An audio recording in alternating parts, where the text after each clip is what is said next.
Nachotaka kuwajulisha ni kwamba kila mmoja ajue wazi kwamba jeshi letu hili ndiye msingi wa chama. Msingi mnaelewa? Yes. Ndiye msingi wa chama, ndiye litakuwa msingi wa mabadiliko ambao atakuwepo kwa nchi yetu hii. Na kwa hivyo wazi ni mpaka kila mmoja wenu azingatie jambo la siasa ambalo limetufanya sisi kukamata silaha tupigane.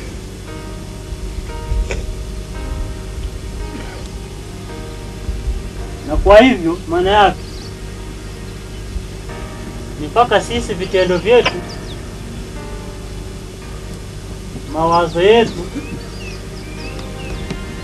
lazima kila wakati vitutofautishe na wale ambao tunapigana nao. Kweli?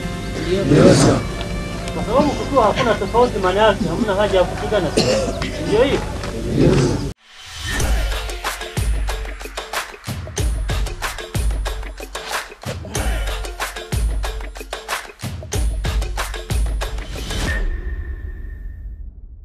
The liberation war that began in 1990 was as a result of the refugee crisis that stems all the way from 1959, when a section of the community was, expelled from the country. The Tutsis were expelled to different parts of the region, especially in the East African region. Some were from Uganda, others from Burundi, Tanzania, Kenya, Zaire at the time, now DRC, and several other places. So these refugees came together and organized the Rwanda Patriotic Front and its military wing, the Rwanda Patriotic Army, an armed wing of the RPF. So they invaded in 1990. After several attempts to come back home, negotiations to come back home, and the government at the time used a famous saying that the glass is full and we cannot accept more people. So that was the reason why RPA launched a struggle in 1990. So in the initial period, there was a setback, and that was because of the joint support that was offered to the government of Rwanda from France and Zaire at the time, and they were able to repulse the attack. But after that, the RPA reorganized under the leadership of the Chairman High Command, our current President Paul Kagame, who at the time was in Fort Leavenworth. He was able to come back and reorganize the force, and the force was able to gain a foothold, what we call the centimeter, along the borderline. With time, this foothold was expanded to include areas of Byumba, Musanze. So this foothold expanded quite significantly, and therefore we brought the government of Rwanda to the negotiating table. And that is when the Arusha Peace Accords began. During the Peace Accord, a group of extremists organized, to the contrary, a genocide against the Tutsis. And in 1994, after, of course, a number of incidences, a genocide ensued in which 1 million people were killed. The commander-in-chief ordered the forces who were in the negotiating for peace to forget about the peace and take up the task of rescuing victims of genocide all over the country.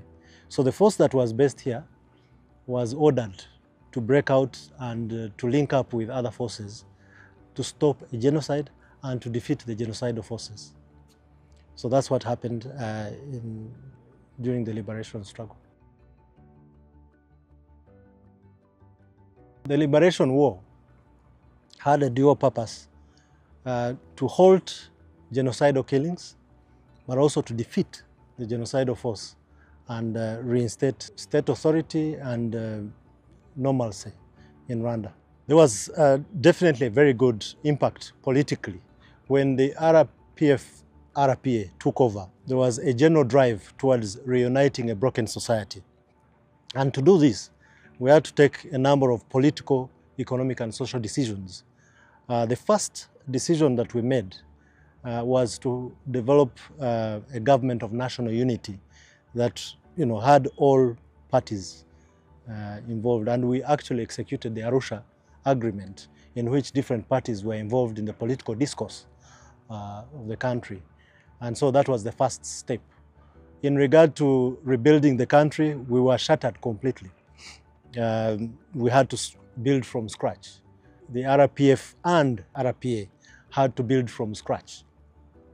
So it had to develop institutions of governance, had to put different offices in place from scratch. So with time, we were able to build institutions. Many of them were established after years, using people actually coming from abroad. For instance, the first revenue authority boss was from a foreign country because we had few experts. So we were able to build institutions from scratch. And then in regard to the social aspects, we had to reconcile a broken society by establishing different social measures. We abolished the identity card, which was bringing divisions in society. So we began to project Rwanda as the basis of our social reconciliation. So it worked out because we demystified ethnic identity.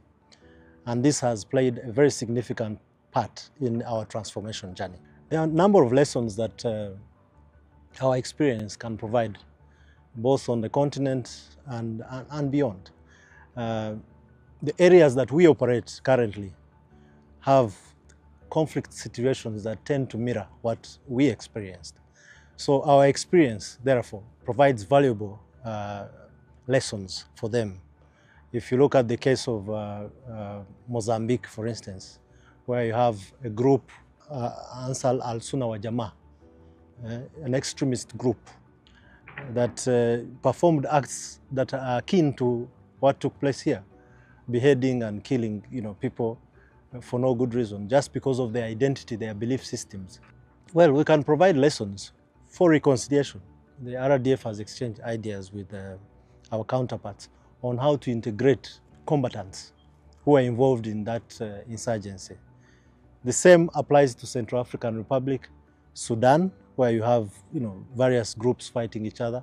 So there are various lessons that we can give to our counterparts, our friends and allies, on how to manage complex situations. Patrice and all of you, I want to thank you for this day, a great day for us, for Rwanda and for football, and we will do even more and try to do better.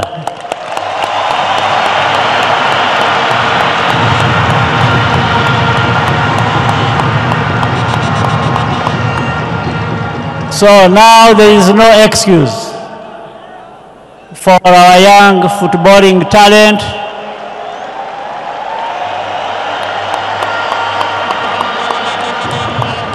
You have to work hard, you have to work smart, and let's be counted among the best on our continent.